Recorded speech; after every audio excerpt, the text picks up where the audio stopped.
December 15, 1979, in the exclusive VIP suite of the Plaza Hotel in New York City, a powerful record executive used a devastating slur about Ace Frehley that made the entire room fall silent. But what Gene Simmons did in the next 60 seconds didn't just shock everyone present. It revealed something about loyalty and brotherhood that the world never knew existed behind Kiss's corporate facade. New York City in late 1979 was witnessing something unprecedented in rock music history. Kiss had just released 4 solo albums simultaneously, one for each band member, a marketing experiment that had never been attempted before. The music industry was buzzing with speculation about which album would succeed, which member had the real talent, and whether this bold move would strengthen the band or tear it apart forever. On the surface, everything looked united, 4 rock gods standing together in their iconic makeup, presenting a unified front to the world. But underneath the silver and black paint, tensions were building that would eventually reshape the entire landscape of arena rock. The party that night was supposed to be a celebration. Casablanca Records had rented out one of the Plaza's most luxurious suites to toast the success of the solo album releases. The initial sales figures were impressive, particularly for one album that nobody had expected to dominate. Ace Frehley's solo record, anchored by the hit single New York Groove, was outselling the others, climbing charts faster than anyone had predicted, including Ace himself.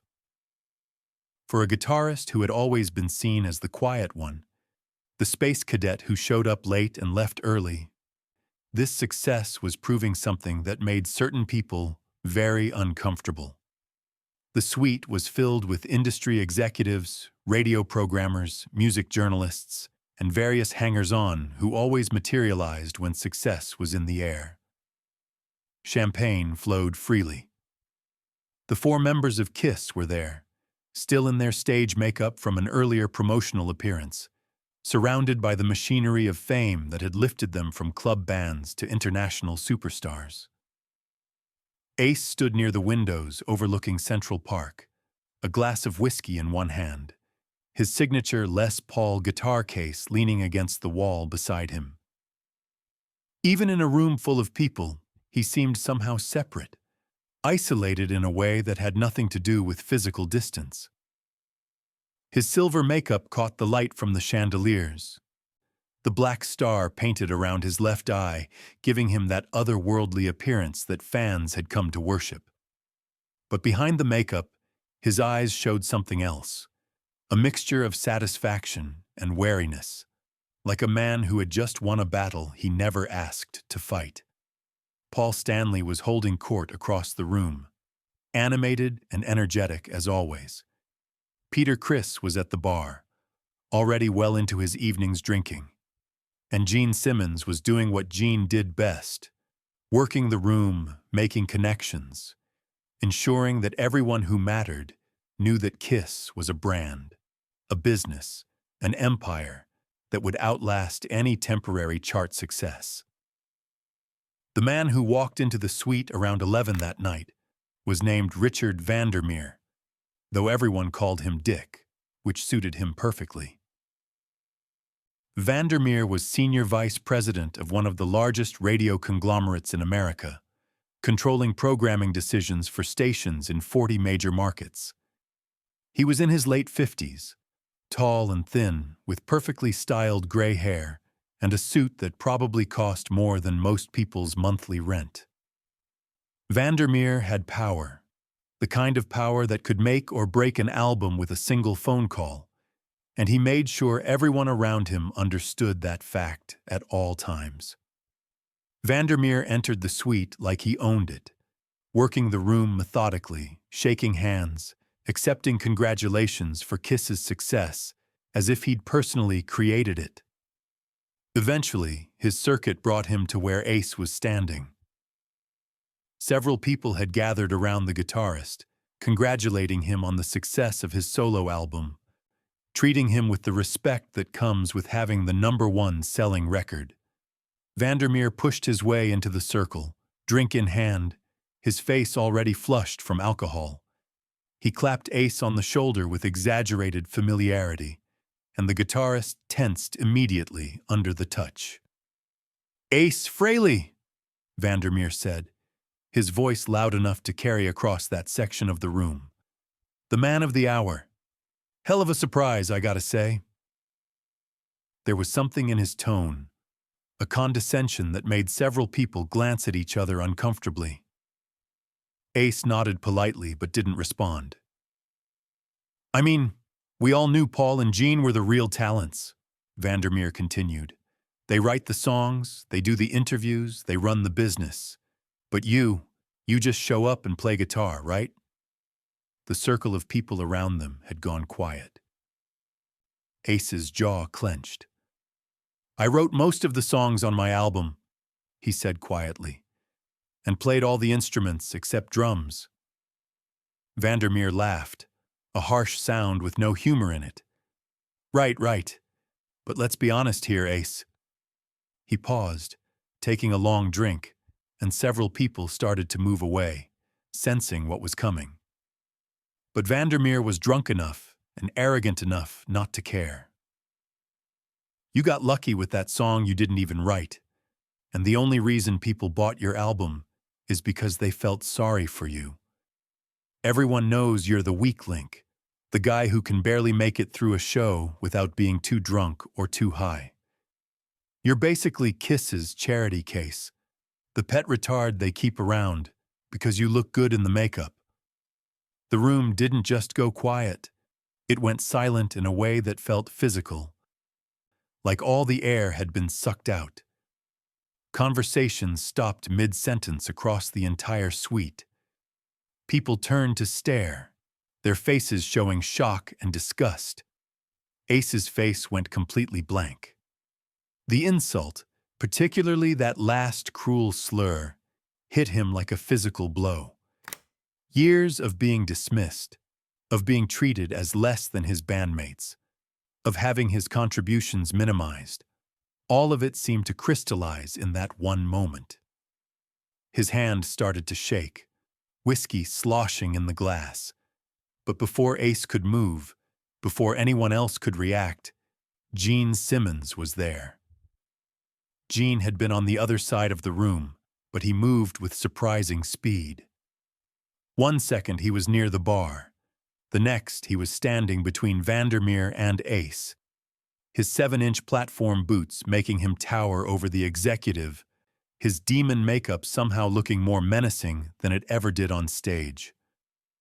"Mr. Vandermeer," Gene said, his voice carrying that low, controlled tone that anyone who knew him recognized as far more dangerous than shouting.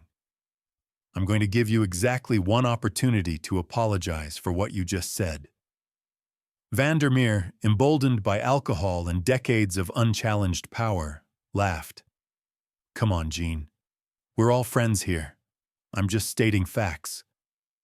"Choose your next words very carefully," Gene interrupted, and there was something in his voice that made Vandermeer's smile falter. "Because what you say in the next 10 seconds is going to determine whether you leave this party with your career intact or completely destroyed." The threat wasn't subtle, and it wasn't empty. Everyone in the room knew that Gene Simmons had been building relationships in the music industry for years. He had contacts, leverage, and a reputation for never forgetting a slight. "Now wait just a minute," Vandermeer started, but Gene cut him off. "No, you listen. Ace Frehley is not the weak link of this band. He's not a charity case. He's not any of the vile things you just called him. He's a brilliant guitarist, a talented songwriter, and more importantly, he's my brother. And nobody insults my brother in front of me." Paul Stanley had moved closer, standing just behind Gene's left shoulder. Peter Criss was there too, his face showing anger that cut through his alcohol haze. The three of them formed a wall between Vandermeer and Ace, a physical manifestation of unity. "Here's what you don't understand, Dick," Gene continued, emphasizing the name as an insult. "You think you have power because you control some radio stations. But let me explain something about actual power." Gene took a step closer to Vandermeer, and the executive instinctively stepped back. "Ace Frehley's album is outselling mine. It's outselling Paul's. It's outselling Peter's. Do you know why? Because Ace has something you can't buy, something you can't fake. He has genuine talent. He has authenticity. He has a connection with fans that comes from being real, from making music that actually means something." The suite was absolutely silent except for Gene's voice.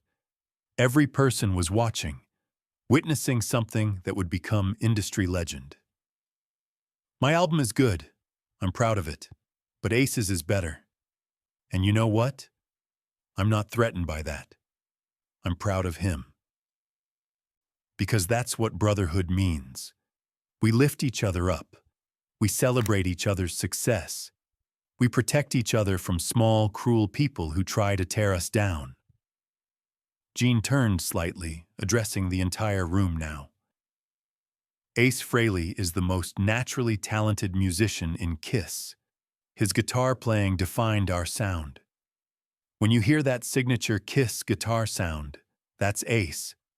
When you see a guitarist in makeup inspiring kids to pick up guitars, that's Ace's influence.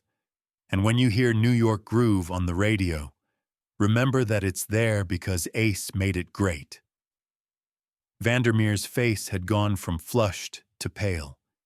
He was sober enough now to realize the magnitude of his mistake.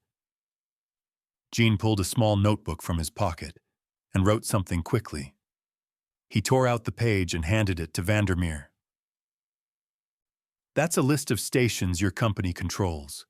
Starting tomorrow, Kiss will not do any promotional appearances or interviews for any of them. We'll give that access to your competitors instead, and we'll make sure they know why." The color drained completely from Vandermeer's face. Losing Kiss's cooperation would cost his company millions. It could cost him his job. "Gene, please," Vandermeer said, desperation clear in his voice. "I apologize. I'm sorry." "You'll apologize to Ace," Gene said, "not to me." Vandermeer turned to Ace, who had been standing silently, watching Gene defend him with shock and gratitude. "Ace, I sincerely apologize. What I said was inexcusable. You're an incredible talent, and your success is completely deserved. I was out of line, and I'm truly sorry."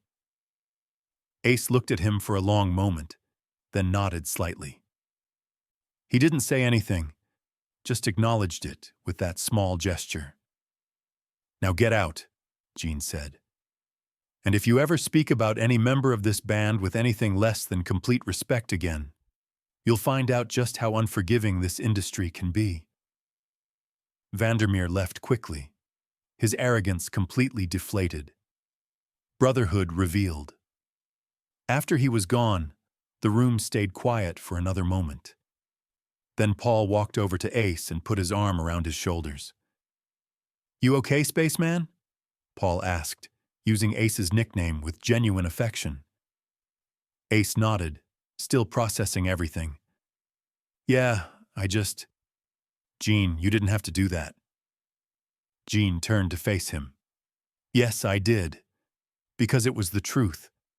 Every word I said was true. Your album is outselling mine, and I couldn't be happier about it. You deserve this success." "We're a band," Paul added. "That means we stand together. Always." Peter Criss raised his glass. "Nobody messes with the family." The party continued, but it had fundamentally changed. There was a warmth now, a sense of genuine connection that hadn't been there before. Ace pulled Gene aside about an hour later. The two men stood in a quieter corner, and then Ace did something he rarely did. He took off one of his rings, a silver band with a small guitar pick design that he'd worn for years. "I want you to have this," Ace said quietly. "It means something to me, and I want you to have it so you remember that what you did tonight meant more than you probably realize." Gene looked at the ring, then at Ace. "You don't have to give me anything." "I know, but I want to. Please." Gene took the ring and slipped it onto his finger. "I'll wear it, and every time someone asks about it, I'll tell them about the night Ace Frehley proved he's more than just a great guitarist." Ace said something then that Gene would remember forever. "I always thought you guys saw me as the screw-up, the drunk. But tonight you showed me that's not true. You showed me that brotherhood isn't about perfection. It's about standing up for each other when it matters most." "You're not a screw-up," Gene said firmly. "You're human. You struggle sometimes. We all do. But that doesn't define you. Your talent defines you. Your heart defines you." The friendship between Gene and Ace would have its ups and downs over the years. Ace's struggles would eventually lead him to leave Kiss in 1982. There would be years of distance, complicated dynamics when art and business and personal issues collided. But they would also reunite, perform together again, and maintain a connection forged in moments like this. As for Richard Vandermeer, his career never recovered.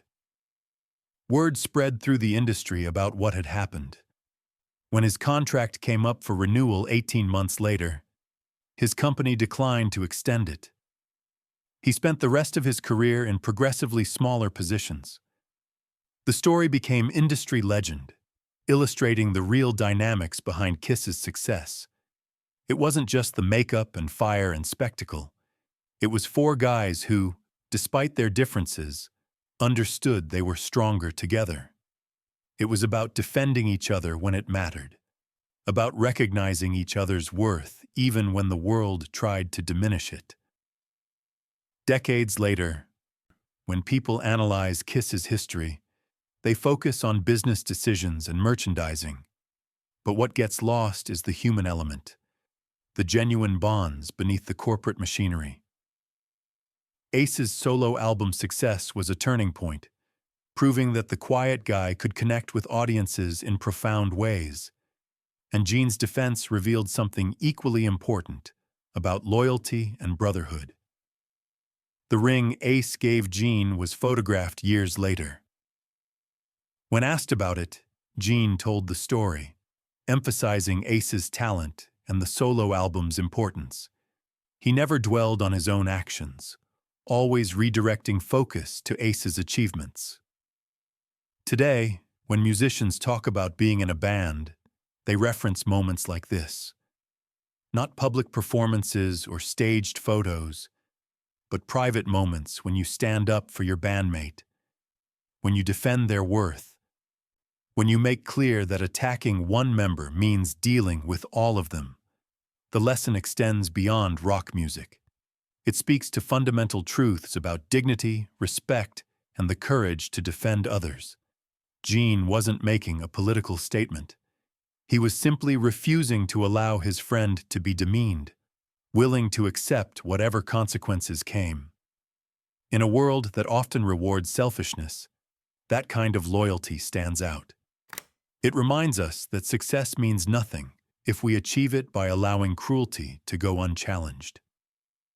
Real power isn't about controlling radio stations. It's about having courage to do what's right, even when it costs you something. The story is ultimately about seeing people for who they really are, not who others try to reduce them to. It's about recognizing that every person has worth transcending temporary struggles. And it's about understanding that brotherhood means celebrating each other's victories and protecting each other from those who would tear you down. 45 years later, both men are still performing, still making music, still connected by bonds forged that night at the Plaza. and somewhere sits a simple silver ring with a guitar pick design. A reminder that sometimes the most meaningful gifts symbolize the moment when someone stood up for you and changed everything.